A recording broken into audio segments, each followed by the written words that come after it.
월 100만원이 작다고 생각하십니까?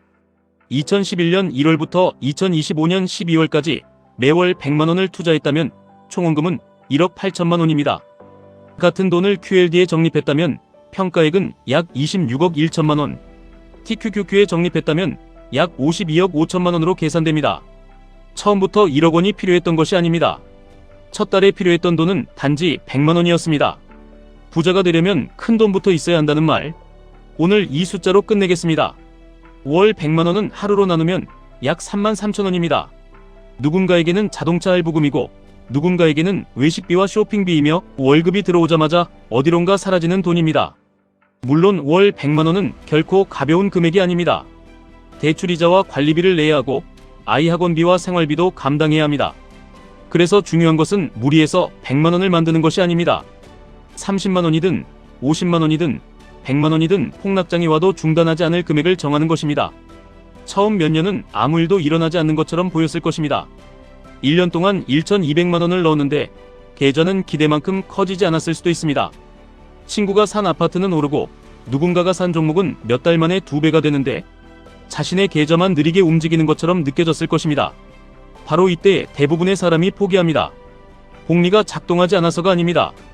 복리가 눈에 보이기 전에 기다리지 못했기 때문입니다. 처음에는 내가 넣은 돈이 계좌를 움직입니다. 하지만 시간이 지나면 수익이 수익을 만들기 시작합니다. 그리고 어느 순간 한 달 동안 넣는 100만원보다 계좌가 하루에 움직이는 금액이 더 커집니다. 월급으로 자산을 만들던 사람이 자산이 돈을 벌어오는 사람으로 바뀌는 순간입니다. 하지만 이 15년이 편안했던 것은 절대 아닙니다. 2022년 한 해 QLD는 약 60.5%, TQQQ는 약 79.1% 하락했습니다. TQQQ는 역사적으로 80%가 넘는 최대 낙폭도 경험했습니다. 예를 들어 계좌가 5억 원까지 커진 뒤 79% 하락했다면 평가액은 약 1억 원 수준까지 내려갈 수 있습니다. 눈앞에서 4억 원이 사라진 것처럼 보입니다. 몇 년 동안 모은 시간이 모두 잘못된 선택처럼 느껴집니다. 가족에게 미안해지고 지금이라도 팔아야 하는 것 아닌지 매일 흔들리게 됩니다. 중요한 것은 이 순간입니다. 미래의 52억 원은 상승장에서만 만들어진 것이 아닙니다. 나스닥이 끝났다는 말이 쏟아지던 하락장에서 만들어졌습니다. 계좌를 열어보기 싫었던 달에도 자동 매수를 멈추지 않았던 주문이 미래의 숫자를 만들었습니다. 다른 사람들이 이제 레버리지 투자는 끝났다고 말할 때 빚을 내지 않고 정해진 금액만 계속 투자했던 사람이 결국 다음 상승장을 맞이했습니다. 하락장은 투자자를 가난하게 만드는 시간이 아닐 수도 있습니다. 감당 가능한 금액으로 계속 매수하는 사람에게는 같은 돈으로 더 많은 수량을 모으는 시간이 될 수 있습니다. 단, 반드시 조건이 있습니다.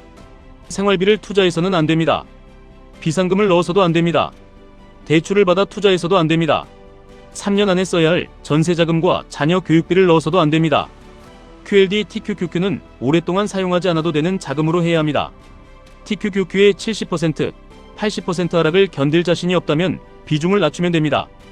QLD를 중심으로 투자하고 TQQQ는 계좌 전체가 아니라 감당 가능한 일부만 가져가야 합니다.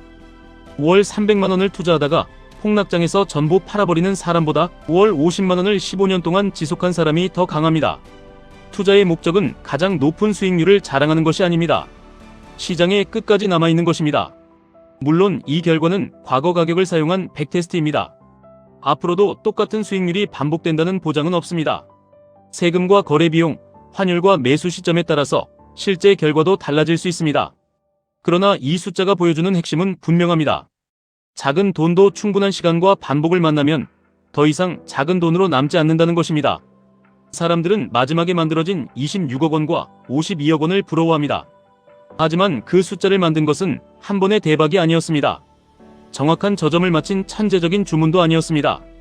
아무도 관심을 주지 않았던 180번의 월급날이었습니다. 시장이 오르면 비싸더라도 정해진 금액을 샀고 시장이 떨어지면 더 많은 수량을 샀습니다. 그리고 가장 무서웠던 순간에도 다음 주문을 취소하지 않았습니다. 지금 통장에 큰 돈이 없다고 실망하지 마십시오. 15년 뒤의 자산은 오늘 가지고 있는 목돈만으로 결정되지 않습니다. 앞으로 받게 될 180번의 월급을 어디에 보내느냐에 따라 달라질 수 있습니다. 월 100만원이 어렵다면 30만원으로 시작하십시오. 30만원이 어렵다면 10만원으로라도 첫 번째 주문을 만드십시오. 금액이 작다고 시작을 미루는 것보다 작은 금액으로 시간을 먼저 사는 것이 낫습니다. 오늘 한 번에 인생을 바꾸려고 하지 마십시오. 다음 월급날의 약속부터 지키십시오. 자동이체를 설정하고 폭락이 와도 중단하지 않을 금액을 정하십시오. 당신의 인생을 바꾸는 주문은 가장 싸게 산 한 번의 주문이 아닙니다. 두려움 속에서도 취소하지 않았던 다음 주문입니다. 자산을 바꾼 것은 한 번의 저점 매수가 아니었습니다. 끊기지 않았던 180장의 달력이었습니다. 이번 달에 100만원은 작아 보일 수 있습니다. 그러나 그 평범한 주문이 15년 뒤 당신의 월급보다 더 큰 돈을 벌어오는 자산이 될 수도 있습니다. 부자가 되는 사람은 처음부터 큰 돈을 가졌던 사람이 아닙니다. 작은 약속을 누구보다 오래 지킨 사람입니다. 다음 월급날의 약속을 반드시 지키십시오. 지금까지 1분 투자 하이젠버그였습니다.